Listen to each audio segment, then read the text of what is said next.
So my name is Scott Smith and I work and run Fhior in Edinburgh.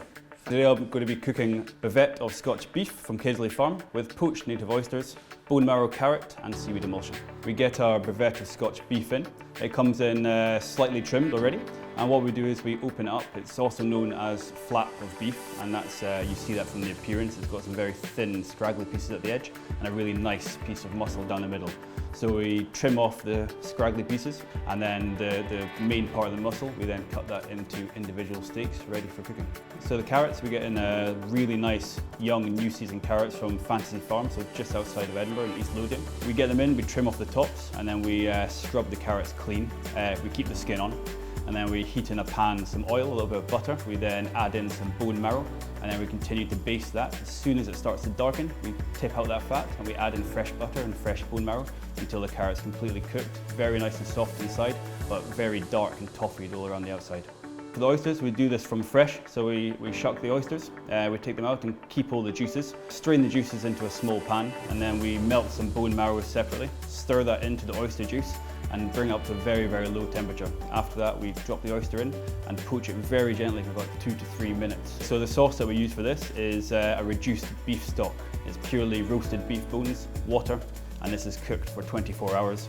After the 24 hours, the bones are taken out, skimmed, and reduced down to 1/3. So we have a very intense, clean beef flavour.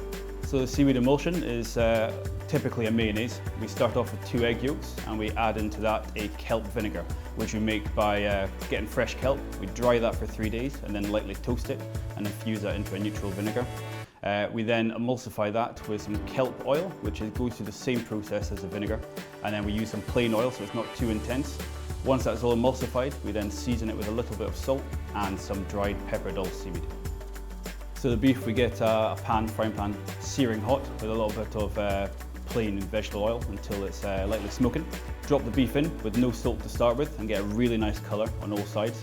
And after that, we then add salt to the beef, add a little bit of butter and bring the pan temperature right down and continually baste that and turn in that for about 5 to 6 minutes until it just starts to feel medium rare. So we've now got all our ingredients ready. So we take the bavette, we slice that through. So we've got 2 nice neat slices of the bavette, season the cut face. We take the carrot, which is already warmed, and just take the bottom off it and slice the top just to expose the nice sweet carrot inside. We then put dots of the seaweed emulsion on top of the carrot and garnish this with some sea purslane. That goes on the plate along with the beef. The oyster is lightly warmed and just placed underneath the beef. We then get some samphire and some sea aster, and we very gently cook that in a butter and water emulsion. We place that on top of the beef and then we finish with the beef sauce. So there we have Bavette of Scotch Beef from Kaisley Farm with poached native oysters, bone marrow carrot and seaweed emulsion.